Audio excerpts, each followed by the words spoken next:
to Cooler Than Homework, a Disney Channel original movie podcast. I'm Nicole Sweeney, and the most embarrassing thing that I have ever done to impress a crush is take up smoking. So I win. Yeah. But go ahead and introduce yourselves. Yeah, mine is going to pale in comparison. I'm Matthew Gatos, and in junior high, to impress a girl, I bought a book of all the guitar chords for Christina Aguilera's first album, and I tried to learn to play all of them to impress her, and I failed. Oh, that's so cute, though. Wait, you failed to learn them or you failed to impress her? I actually failed to learn them, still dated her, so that worked out. Oh. No, but he failed at the really important thing, which was the learning. My name is Marines, and the most embarrassing thing I did to impress a crush was pretend for like a summer that I was into zombie films and watch a shit ton of like art house zombie films. What a time. And I'm Sari Riley, and the most embarrassing thing I've done to impress a crush was dye Easter eggs to look like Pokemon.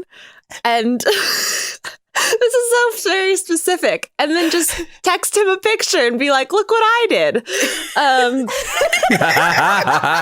high school, Sari thought that would be like the coolest thing. Like, ooh, I was so bored. Look what I did in my free time. See, I thought you were going to say you dyed eggs together to like try and impress him. Nope.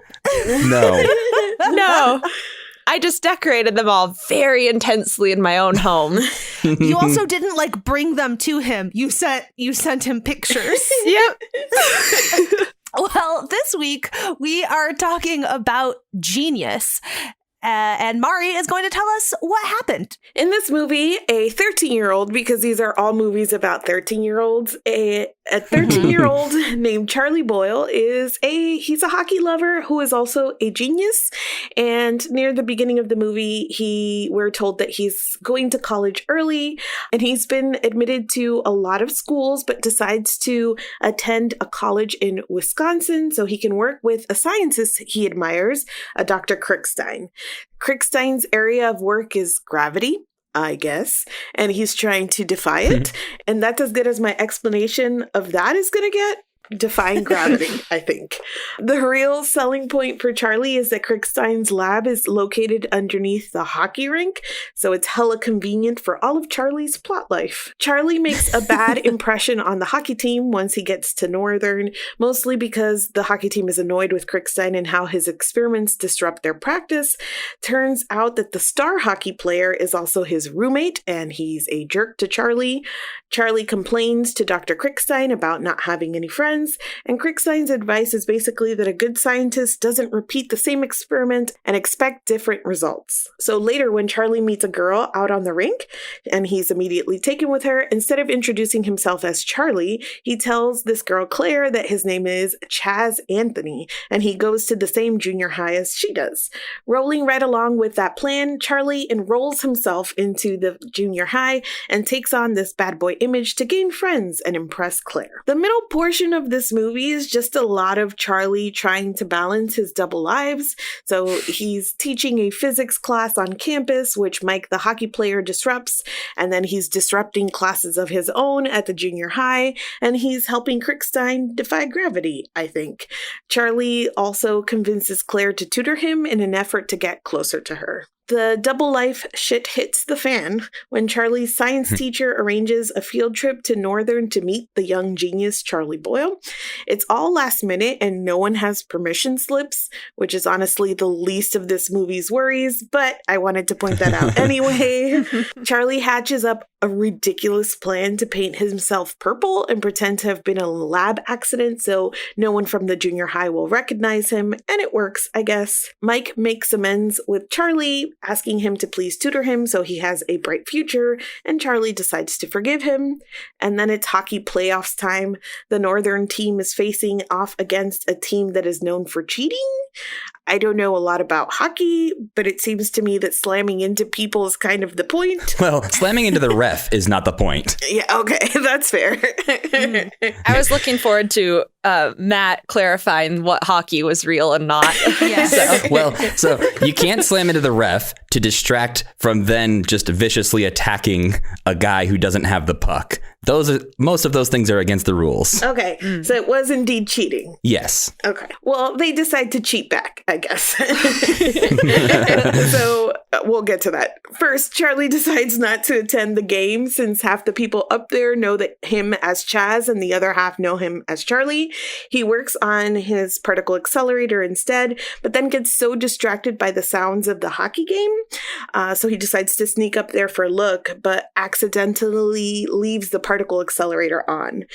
Up at the game, he's spotted by his junior high friends. Then the dean sees him and brings him down to the team box. And then Claire is there. She's the coach's daughter. And Claire sees him and her dad is like, "That's not Chaz Anthony, that's Charlie Boyle." And so Claire puts everything together and realizes that Charlie's been fooling her this whole time. Northern is winning the game, but the particle accelerator overheats and ends up cracking the ice and disrupting the game. So everyone is mad at Charlie for being a liar and for costing them the chance to win the game and for putting Coach Addison's game on the line.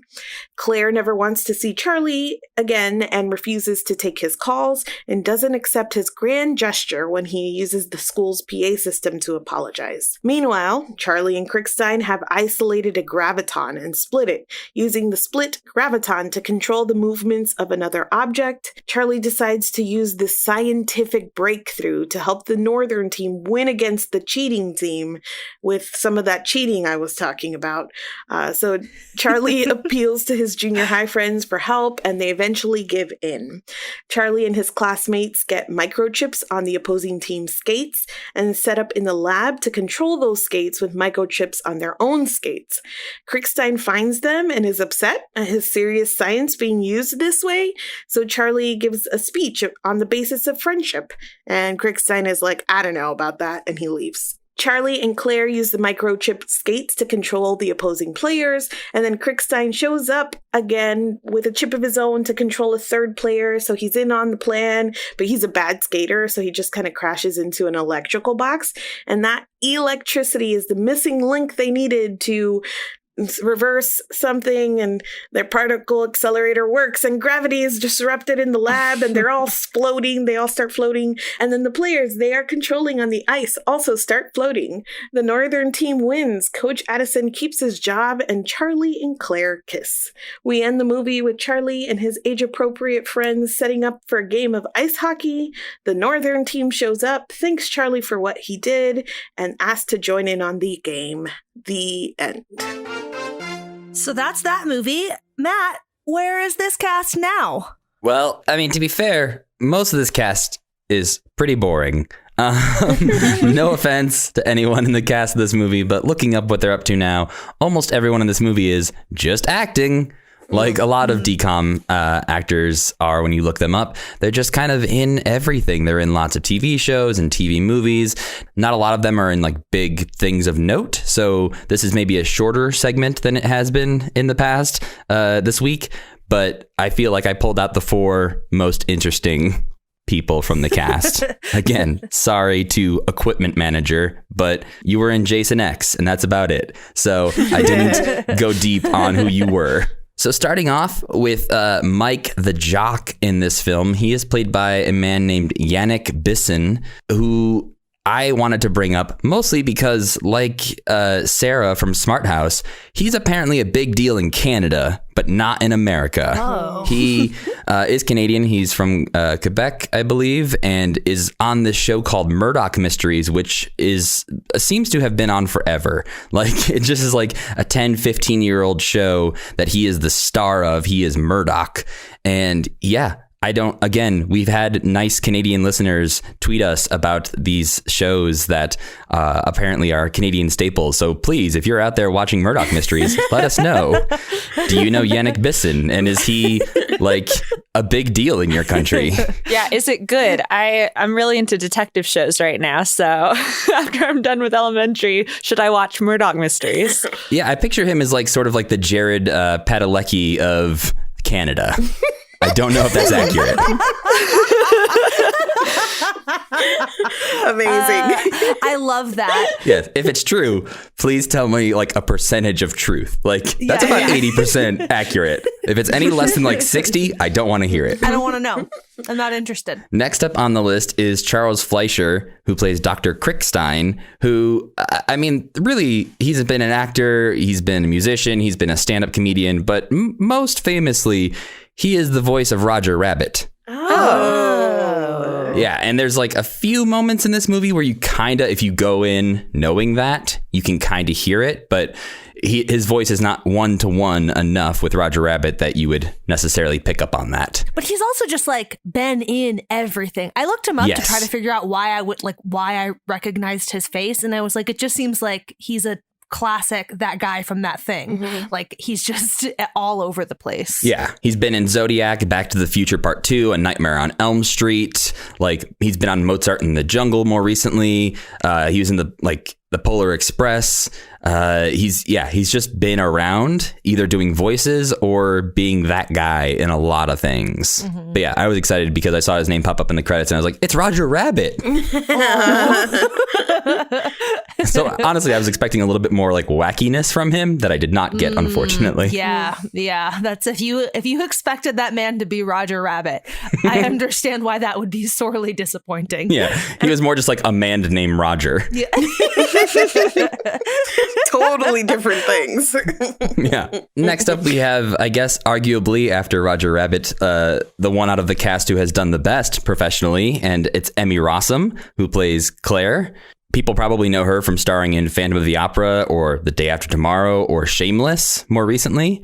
And she's another one of those people who has just existed for a long time now, since like being a sort of child star and then popping up in things here and there. And I know she also does music. I am less familiar with her musical side outside of watching Phantom of the Opera. I also had that moment where it's like, she does music, and I was a little bit late joining the call right now because I fell into a rabbit hole of like watching her music videos until I found the one that I specifically remember watching or seeing a lot. I don't know if they played it on MTV or if I was just obsessed at some point with Emmy Rossum. I have no idea, but her music is familiar to me. That's how I am with remembering from time to time that Brie Larson had a pop star career, and like going back and watching those music videos, and I'm like, oh, that was like a whole other time. And like they're in my brain. I remember these songs, but I never followed that trajectory of like, that's the same Brie Larson. Yeah, it's a thing where it feels like a separate person in terms of the way that you have followed their career. Yeah, like I did not keep tabs on Brie Larson and what she was up to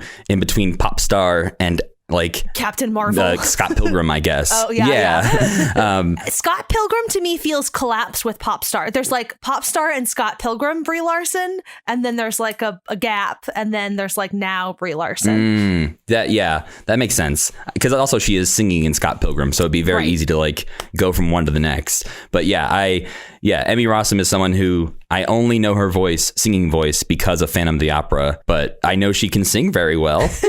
And last but certainly not least, we have the star of this film, Charlie/Chaz, played by Trevor Morgan, who I recognized as the kid from Jurassic Park 3, who is like lost on the island, and the whole reason that movie exists is they have to go save him. But he's also in The Sixth Sense and The Patriot, and that was it. Like he had a swing of like big films that he was in, and then kind of wasn't in anything big anymore. And now he is 32. He lives in Chicago. He seems to be running his own film production company, making indie films. He seems to like wrestling. So what I'm saying is I think we're destined to be best friends, and he just doesn't know it yet. So when he listens to this podcast, reach out to Matt, your new best friend. Yes. After Katie Seagal sends it to him. Yes. Yeah. I'll call up Katie, let her know, hey, send this on over to Trevor at the next DCOM meeting that you guys have. We all know you're having them, so don't even pretend. Yeah. But yeah, that is the cast of Genius, at least the most interesting ones, and what they are doing now. Okay, so Genius. First things first, nostalgia check. Do you remember watching this movie as a kid? No. Yes, I definitely did, and multiple times. I have no recollection of ever seeing this movie before last night. And as usual, definitely no. Okay, so this is new to 3 out of 4 of us this week, so that's exciting. Did you guys like this movie? Wait, before anybody it says... so much. And stop! No, I wait. hated it. Wait. Sorry to cut you off. Before anybody says anything, I mean, you already did, but listen, before you guys hate on this movie, I just have to get this out there, that this is the first DCOM that I watched as a child and then as an adult that I feel betrayed by. I feel betrayed by my own memory of ever liking this because I just want it to be known that while I watched this so much when I was whatever age I watched it again this morning and it was not good. It was not good. Yes. It's so bad. In so many ways. It's so bad. I was into it in the beginning. I was really charmed by it. I actually took a handful of notes at the beginning and then I stopped because I was just like sad and disappointed in the second half. But in the very beginning, I was into it, if only because I was very charmed by this kid. Like, I think Trevor Morgan did a good job as a sort of child actor. Also, Emmy Rossum was already clearly very talented. So like the child actors did as like a, solid job. But more than that, I don't know, like there was something charming about him in the beginning. Like when his dad comes in and he's like, oh, did you decide to, skip dinner to mope? And he's like, I took a minute to feel sorry for people in war-torn countries. But like he didn't even look up from what he was doing. He's like still working and he just sort of offhandedly says it. I found something charming about him. I liked that his dad clearly was genuinely super supportive of him and it wasn't like a weird, pressuring, manipulative situation. I'm currently in the middle of reading Everything I Never Told You. So that's like in the back of my brain while I watched this. So like the dad was cool and supportive. So like the first half hour of this, I found incredibly charming. But basically from around the time he gets to the university forward, it falls apart. I can point to the exact moment I turned on this film. Like I know the exact line where I went, nope, I'm out. I'm done. It's gonna make me, it's gonna make me cringe so hard I'm gonna implode into a ball of secondhand embarrassment because it's the moment when he meets Emmy Rossum when she's ice skating and he's trying to be cool and she's like, asks him where he goes to school and he says, where do you go to school? And she says it and he goes, well, there's your answer. And he slicks back his hair. And I had to like pause the movie and just take a breath because it was so cringy. This one is big with secondhand embarrassment. For sure. If secondhand embarrassment is a struggle of yours, there's a lot of it in this movie. I think it's so interesting that you were on board with him in the beginning of the movie, and maybe this is very pretentious of me, but one of the first lines he ever says when he puts that little machine on his dad's ice rink, instead of saying covalent bonds, he says covalent. My God, Sari. And I cannot. I was like, this kid is delivering so much dialogue so quickly, and I know the script supervisor was just like, it's fine. He's doing great as a child. But I heard that and I was like, this kid is no genius. Everything is shattered. I know. And then he said something about that hockey puck. He was like, I've got a graphite polymer instead of a polymer. And I was like, no, you did 2 science words wrong in the first 10 minutes of the movie. He said it correct later, though, which... He did say it correct later. But there was just that one, like, if they filmed those first couple scenes first in the movie, he was still learning his pronunciation of these words. Oh my God. Sari, I love this. I am so delighted. I actually also wrote down polymers because, again, in the beginning when I was like super on board, because my first thought was that this is like a go-to for people who don't really know science and are like, okay, we're gonna like write this nerdy character. It reminded me of the ABC Family show Greek, because the sort of like lead nerdy kid in that, like that's what he goes to school for, is he's like really into polymers. It's like a thing he just says all the time. It's like never really tied to anything meaningful. It's just like, this is a thing that you know about him. polymer. Yes. I can complain about the science of this movie. So what is this kid into? He's making graphite polymers, so that's material science. He's into particle physics because he has a particle accelerator. Don't get me started on the gravity thing. And this professor who like welcomes in a child and is like, howdy, partner. You're my research partner now. I've been here for 13 years. The dancing skeleton, that's electrical engineering. What is this kid doing? Sari, I have to ask, are you mad that he turned down MIT? No, because this kid's a chump. Wild to me. Like, and also just like his Harvard rejection letter fluttering down. That's the other thing. If he got into MIT, if we're going to be factual about this, he would have gotten a silver tube, because that is a classic, I think, admission strategy. Before you get your letter of admittance, you get like the silver tube to celebrate. And there's like confetti and balloons and a puzzle usually. The accuracy of this movie.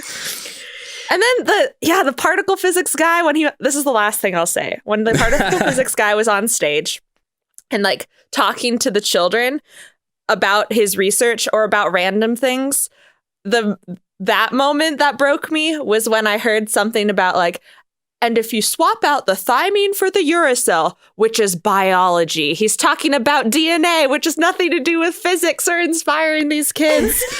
And I was just like exasperated by this whole movie and the very notion of a gravitron or whatever they called that fake particle. It's fake particle with this fake floating children.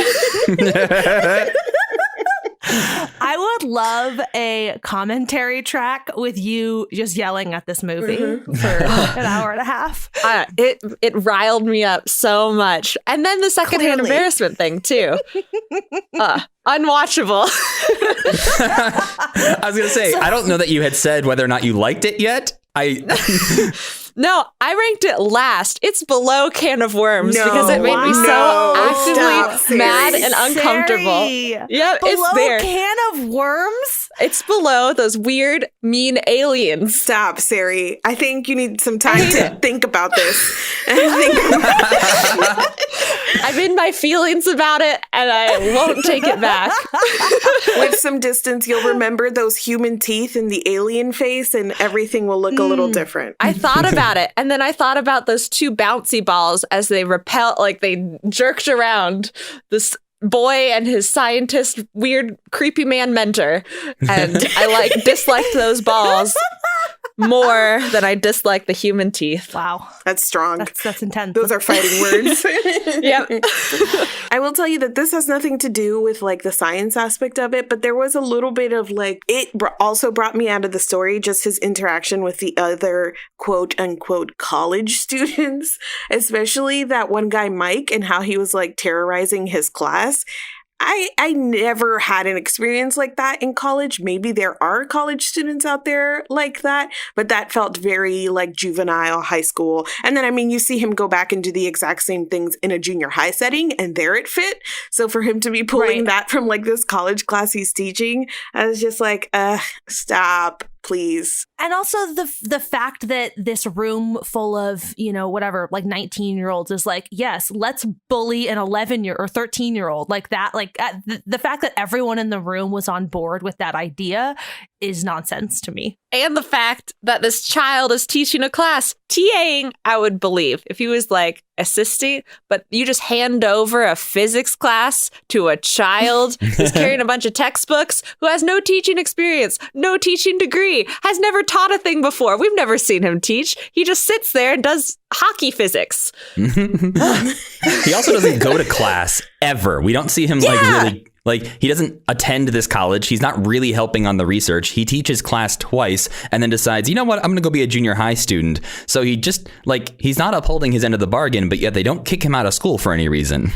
In fact, hearing you lay it out like that, so setting aside the nonsense of them giving this teaching position to this kid in the first place, it actually sounds like a really exploitative scenario. He's not taking any classes. The whole jam is it's full, like all paid for or whatever, but like he's not getting anything.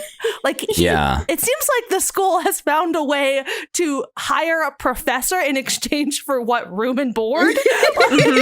Well, also publicity. That seems fucked up. Yeah, and this dean, who is my favorite character in the entire movie, is the dean. I love him so much. He's definitely from a different movie. Like, I don't feel like they gave him the rest of the script. They just give him his lines and like, go be funny, and he's like, got it. And so he is amazing. He's like completely 100% like no filter with everyone he's always talking to, which is great. But he's very into like the press and like the reception and how people are going to view his school. So I'm kind of on board with this like exploitative thing of, we hired this little boy because it'll be great headlines for the school, not because this little boy is actually going to get a good college education. Right, because he's literally not getting an education. We are asking him to do work, and we are getting publicity. Yeah, it's super fucked up. Man, we found the seedy underbelly of this film. Exactly. This is actually the story of this like poor little dude who's getting exploited. And I mean, the fact that he shows up and he's like, I'm going to have a state of the art, whatever. And he goes into a dingy basement and he's like, oh no. Yeah. They knew exactly what they were doing. That's the true story here. They did give him the fanciest dorm room I have ever seen in any college. It's so large. It's spacious. They got a bedroom and a living room in it, but still exploitative. I just want to complain. I'm sorry. I'm like a grump heading into this podcast recording.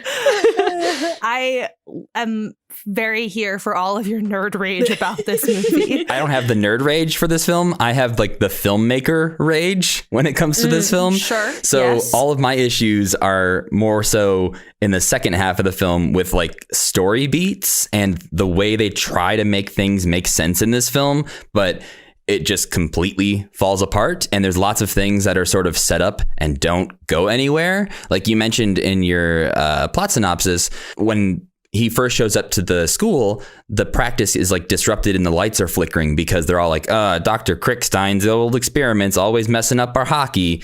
And we only see that when they say that the one time. And there's like, he never disrupts a practice ever again, even though they're constantly working down in the lab. So I'm like, okay, he doesn't actually seem to be that like much of a problem for you.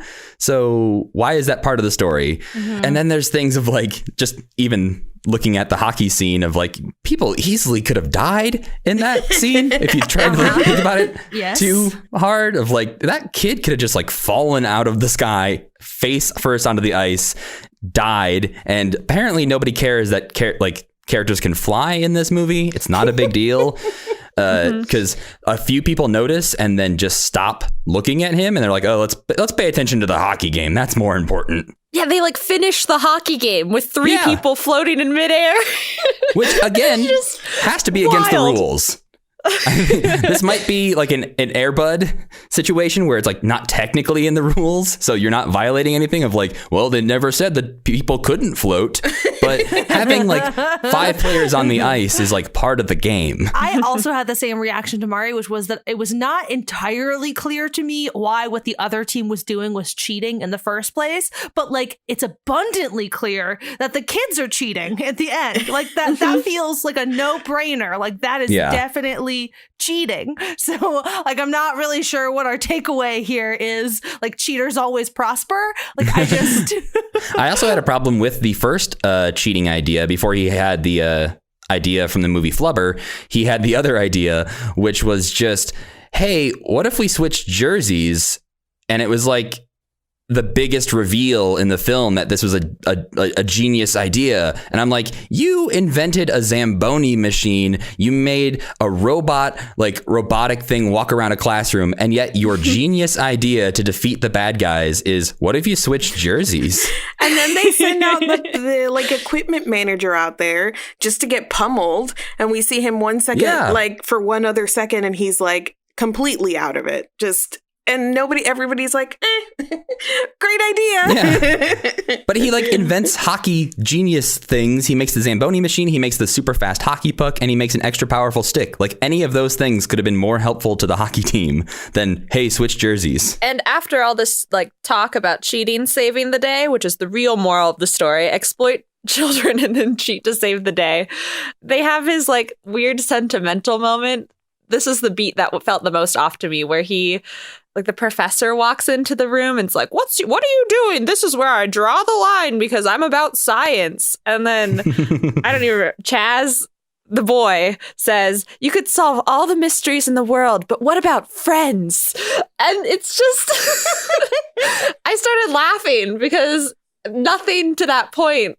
I guess they built in that he betrayed his friends and he was trying to be popular and he was trying to figure out the scientific formula for getting friends. But that being the moral of the story. And then the professor dude coming back in on rollerblades. Wild to me. Well, it's also what makes that moment particularly weird, and I think what makes this movie feel kind of off from other DCOMs is that he does not have any friends at the beginning of this that he is sort of betraying or trying to fall in with or anything like that. He is like a lone wolf. He's a completely on his own type of character. So we don't see him sort of like turning his back on his dad or somebody that we've established an emotional connection to. We just see him meet two groups of people and pretend to be like two types of people. And so we don't really care about why he's doing what he's doing. And then it just makes us not respect the reasons he thinks he's doing it. Mm-hmm. At the end of the day, too, like the lesson that like you probably shouldn't lie to people is there. But also, if you want to win friends, you should just be a bad person. You should be disruptive and slick back your hair a lot because it works. Like there's nothing to, I don't know, contradict the notion that if you are a little shit, you will gain friends in junior high. That is proven. Mm-hmm. They tried to bake in a little bit of pushback from Emmy Rossum, but even that is so fleeting as to be meaningless. Like her pushback on him being the worst is very, very minimal. And ultimately, like, she agrees to tutor him. She like it seemed like that is where they wanted to sort of turn it on its head and say, see, like, you can't get this girl that you really want by like being an asshole. And like, actually, you know, you as you actually are would have gotten the girl. But like they didn't really follow through with that. And so, yes, the final lesson was just like, be a little shit. This is how you'll be popular. Don't get caught. And I think they usually try to like hide that a little better in these DCOMs. Like they try to make it so that the guy doesn't know the girl is actually secretly like him. So he pretends to be cool because he thinks she's the cool girl. But in this, it's laid out pretty early on that she is like in the honor society. She's kind of a nerd. She's really into sciencey things. So he should just immediately go, oh, wait a minute. I'm those things. Like, you would like the real me. Like, I don't have to pretend any of this. But it doesn't do that. Everyone is dumb. And I just don't like it, you guys. Mm-hmm. Yep. In conclusion, movie bad. It's bad. Emmy Rossum's great. Yeah, Emmy Rossum's great. Does she actually know how to skate? I don't know. I would believe that she did. Yeah. She was definitely the one on the rollerblades when they were like doing the rollerblading stuff. That was definitely her. And I know there were some scenes where she was like doing very basic figure skating. I think that was definitely her too, like picking one leg up. I don't know. She's just very beautiful and talented. Yes. So hard agree. Emmy Rossum is the only thing that I like about the movie. Everything else, garbage. Her whole little speech about seeing her mom figure skating and the heavens opening up and she was a ballerina. Yeah. Beautiful. Yeah. And then the little Charlie kid spoke and I was like, you ruined it. Go away. Yeah, even the moments where she's like talking about when we find out that the hockey coach is her dad, like in that moment, I don't know, she's playing that moment very, very well, which matches up really great with at the end when she's realizing Charlie is in the box there and her dad's just like kind of casually saying this, like, oh, that's Charlie Boyle. And just the realization on her face is one of like those great acting moments, regardless of like kid actor, adult actor. Like you just see all of her thought process without her saying anything, which is not typically how these DCOMs are acted. Usually it's like, I have to say all of my emotions out loud so you understand how I'm feeling. And she is like too good for that sort of thing. Yep. Emmy Rossum is too good for this movie. Yes. In conclusion. Yes. I just thought of another thing that bugged me. There's, again, just like those small things that they set up and don't go anywhere. When he was having his moment of switching back and forth between Purple Charlie and Chaz, when he was trying to be like the horribly burned whatever that storyline part was, there was a moment where he first has to switch back to Chaz and he has a little bit like purple on his forehead. And I was like, oh, someone's going to see the purple, probably Claire, and go, oh, I think you might be the other guy. But there's no, like, that doesn't happen. And there's not a moment between like him deciding to be Chaz and the reveal of him being Chaz that anyone suspects anything. Like, the doctor is in on it and he knows everything, but I wish there was more there of people starting to think more about him and asking questions that he has to like try and come up with better lies for, because he's very bad at lying, but no one calls him out enough for him to actually get caught. This week's group discussion topic is double lives in fiction. So this one clearly didn't work for us. Are there any other examples of stories that feature double lives that maybe did land a little better? Or other examples that suck? You know? My example of one of my favorite movies that I think I can sort of, I guess, defend the double life choice and the lies a little bit more because the reasons the guy is doing it feel a little bit more genuine and sweet. And that is Mrs. Doubtfire. I've never seen it. Oh, interesting. Oh, I mean, not surprising, but yes. surprising. Well, for the uninitiated, in the film, Robin Williams plays sort of like not deadbeat dad necessarily, but he wants to be friends with his kids and he's not good at the dad stuff. So he ends up getting a divorce. And so to be around his kids more, he dresses up like an old Scottish woman to become their nanny. And so he lives this double life as a Scottish old nanny for his children and then also his normal dad duties on the weekends. Weird. Have you watched that movie recently, Matt? A few years ago, maybe. I watched this movie all the time growing up, and yes, absolutely enjoyed it. We used to watch the crap out of it. I watched it same like a couple years ago, you know, as an adult, and it hit differently, man. Oh, it definitely hits differently, yeah. I feel like I had a lot more sympathy for Robin Williams' character, like growing up, and I was like really upset with Sally Field, like, just let him be a cool dad. And then watching it back, I was like, oh man, I see what was actually happening here. Yes. No, it's much easier to be on Sally Field's side as an adult watching that. And I totally agree. I think watching it now, you definitely see why they got divorced and see that he should have stepped up and been a better husband and dad. I think the reason for me that it works better as a double life story than Genius does, which, I mean, to be fair, it's a low bar to pass, is that you get the feeling throughout Mrs. Doubtfire that he's doing this for like quote unquote the right reasons, right. Even though he's not going about things in the best way. He's doing these things because he wants to spend more time with his kids, even though the court has said you can't spend time with your kids. Like, that's like, we say that you're breaking the law if you do that. He decides to figure out a way to break the law and spend time with his kids. And it's, again, sweet, but also, yes, he is a man-child who deserved to be divorced, probably. Well, I guess the thing with like double life stories too is like, how believable is it that they're leading this double life and that like nobody else notices? So with like Charlie, it did hit that portion where he like walks out with like purple on his face and you're like, honestly, no one's going to notice this. Whereas in Mrs. Doubtfire, like, I don't think that I would have noticed that was Robin Williams. He's got like full prosthetics on, right? And so you're like, I believe it's very this. Elaborate. Right. And he does the voices, obviously. So it is super elaborate. And I think that for me, you know, like growing up, Superman was one of my favorite superheroes. But if you like Superman at all, or really any sort of superhero double life thing, it's the constant, like, how does nobody notice?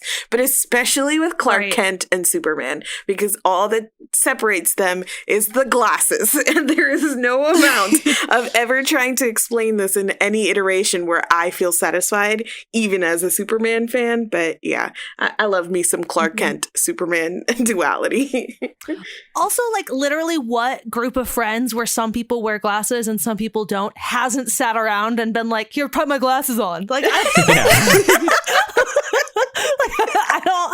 don't understand understand the idea that nobody, like, even if I buy you at like step one that your face looks radically different with a pair of glasses, I just, what? That's the same thing for me with like The Incredibles. Instead of glasses, it's just that like little mask that they put on. This is a very large man who looks like Mr. Incredible, but with that little black mask, his identity hidden. Total secret. Yeah. I feel like they could have played with that in Genius too, like the whole Charlie Chaz, like he takes off his glasses to become Chaz. Right. So there could have been a moment where he had sort of like his hair down and his glasses on that he could have been like, oh no, I'm Charlie Boyle. I'm definitely not that Chaz guy you've seen before. The Mrs. Doubtfire example is a really interesting one because, like Mari said, it is something where I feel like I could be put into that situation. And I'm like, yes, I understand how everyone is confused by this. But I feel like in general, it mostly only works when there's something really outlandish or fantastical, where like as an audience member, you have to suspend a certain amount of disbelief just for the premise. So like Superman, you know, like the existence of Superman in and of itself asks you to suspend a lot of disbelief in the first place. So the additional sort of added on thing of like, oh, and by the way, nobody notices that Superman is Clark Kent, like is whatever. Like I like that's fine. That's an additional ask. Is it whatever? Is it? But I don't know. Your mileage may vary. I guess I think it depends on, you know, each adaptation, how it leans on your willingness to accept this. My personal favorite example of double lives in media is also an incredibly outlandish, like it makes a big ask in the first place, and that is Chuck, the NBC show, which if you are not familiar with it, Chuck Bartowski he's the main character. He was super smart in school, and then his life basically falls apart for like reasons that don't really make sense. But he gets accused of cheating, I believe. It's been a really long time since I've seen the show. He gets accused of cheating and he gets kicked out of school. And then he goes from like having this really bright and wonderful future ahead of him to kind of being sort of floundering and lost, and he's working at a fictional Best Buy. It's basically Best Buy. At the beginning of the show, he gets an email from his old college roommate who was part of how he got kicked out of school. So this is like used to be his best friend, and now he's like his enemy, and they haven't talked in years. He gets a message from him. He opens it, and contained in this message is him learning all of these government secrets. It's like a flash of images appear very, very quickly, and then now he just has like a government supercomputer living in his head. So like premise is fundamentally outlandish from the jump, and then 2 spies get assigned to be his handlers, and he has to sort of live this double life as a spy. He has to continue living his life as Chuck at the Best Buy while also being a spy. I think part of why this works also is that it doesn't have the built-in encounters. Like people are not encountering him in both settings, you know, so he's never forced to meet somebody and be like, no, I'm not Chuck, your brother, I'm Spy Man, or whatever. So, Chuck like, Spyman. I don't know. So they managed to make that sort of piece of it work, I think, really, really well. And also, it's just, I don't know, it's just a really charming show. I love this show. And I also like how over the course of the seasons, like his best friend at the Buy More Best Buy knockoff thing is named Morgan, and he gets a little bit suspicious of Chuck, and then eventually like gets roped into the spy business too. Like once he discovers Chuck's secret, like he just becomes a part of the secret, if I'm remembering correctly. Yes. And so they handle it really well too. They handle like this double identity thing that when his friends and family question it, he has to provide answers in some way. Right. I think spy ones are really interesting too. I thought as I was putting this together, like, I really like spy things, but what I really like is lady spies. Yes.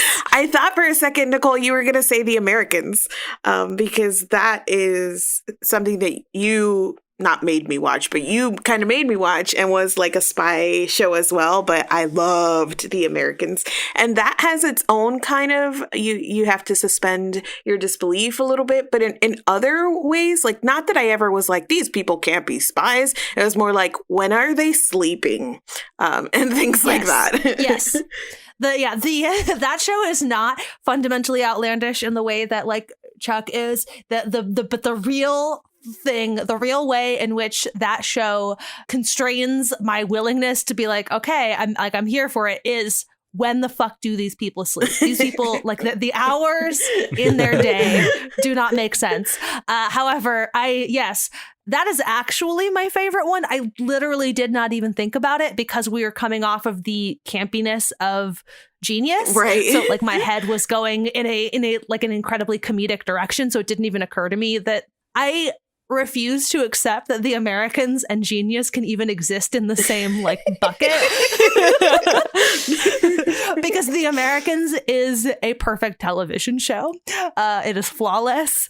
And yeah, Genius is a fucking mess. That show is super fascinating because it is ostensibly a spy show, or like it appears to be a spy show at first, but really what it is a like marriage and family drama.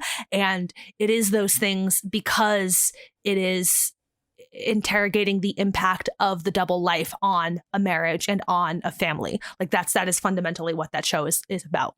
And it's wonderful. This talk of non-comedic double life stories reminded me of one of my favorites that I haven't watched in a little while, Hannibal, the TV series, which is polar opposite in tone. It's like psychological horror, essentially, created by Brian Fuller, who I really love. And it's visually really beautiful and definitely horror.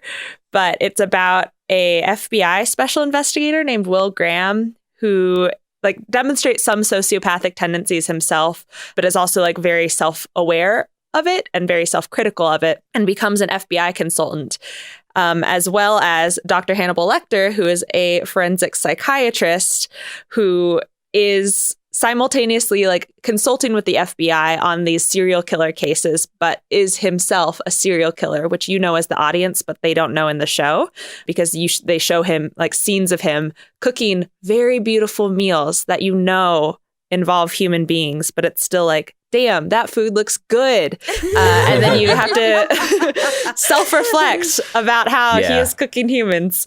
But it's like a crime drama, which is what drew me to the show initially. But it is also like a very intense look at what like human connection and human relationships, and can you be different than your family? What like draws people to each other in either romantic senses or in friendship senses, or there's this whole sub-fandom of shipping Will and Hannibal, which is like very dark, but these murder husbands became a big part of my heart. They're very both evil in some ways, or like you could see the ways in which like Will could be pushed to be evil, but he chooses to be good, and the ways that Hannibal could be good, but chooses to be evil.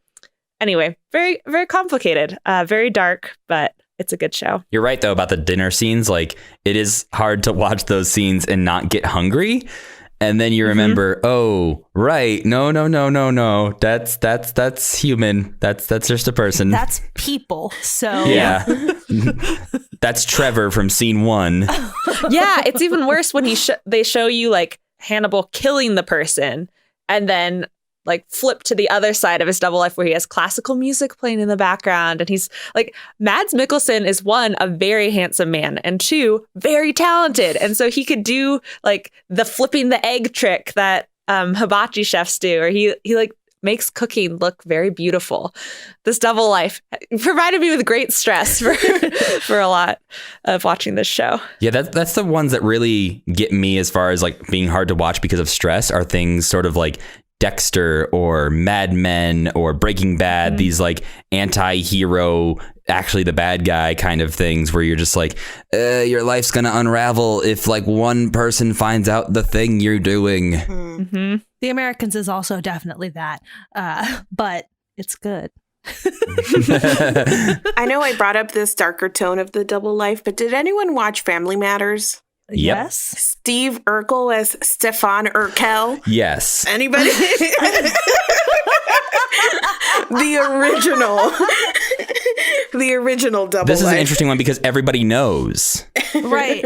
Which is a weirder double life of like, this guy goes into essentially like a porta potty machine that looks like a TARDIS, but really he goes in as super nerd Steve Urkel and just comes out cooler, which I kind of thought from the poster is what Genius was going to be. Like I thought this Genius was going to turn himself into a cooler boy, but he didn't. I also thought it was going to be like a science-y thing, or that he was like, that somehow the machine was going to play into it and he was going to like split himself. Yeah, he was going to clone himself. Too. I was convinced it was a cloning story. Nope. The whole time Sarah was doing her plot synopsis, I was like, she's getting this so wrong because it's clearly a cloning story. Well, because on the poster there's two of them. There's two versions of him on the poster. Yes. So you do think that at some point he's either going to turn into the other one or there's going to be a second one. But yeah, Family Matters is like that, where he goes into that box and suddenly he becomes cool, and different people are in love with him when he's Stefan than are in love with him when he's Steve. It's messed up.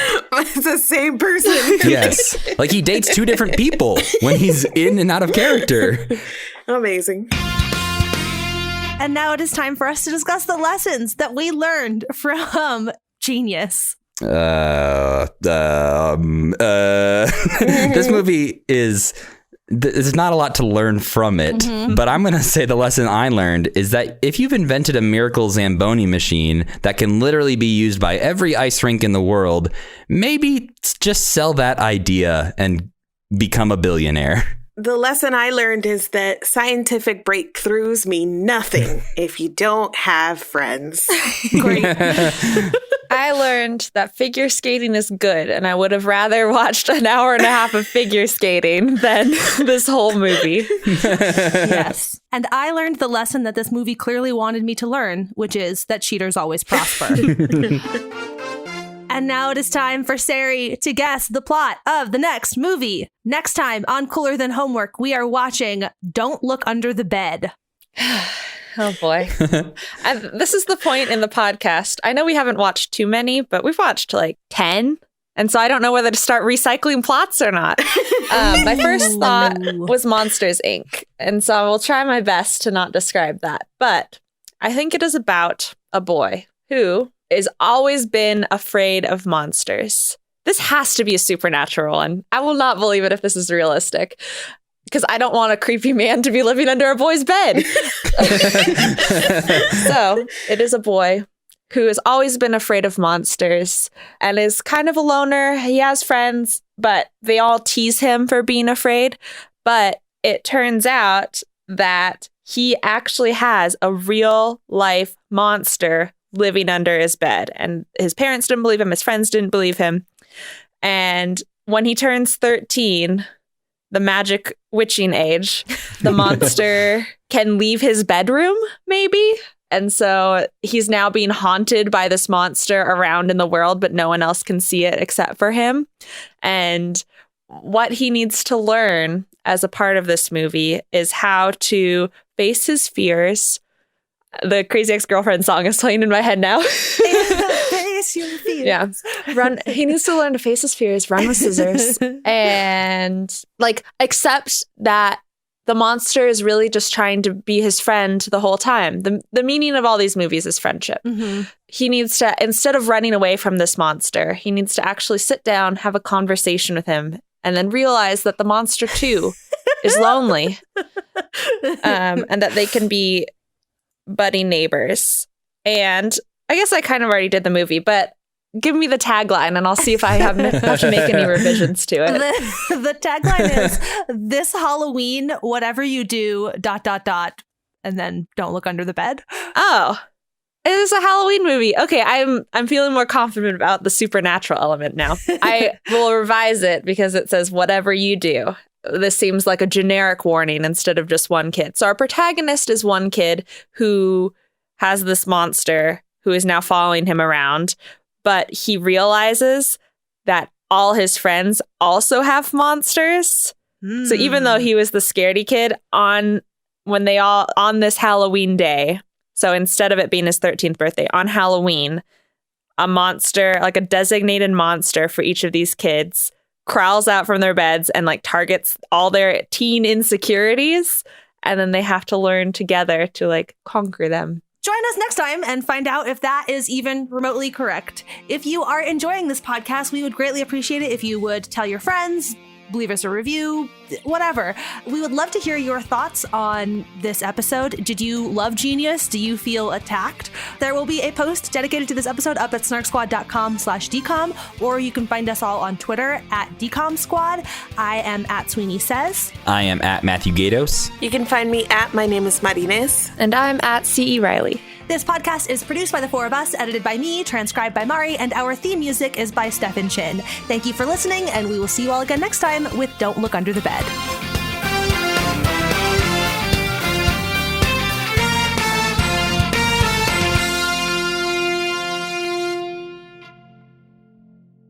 Sorry.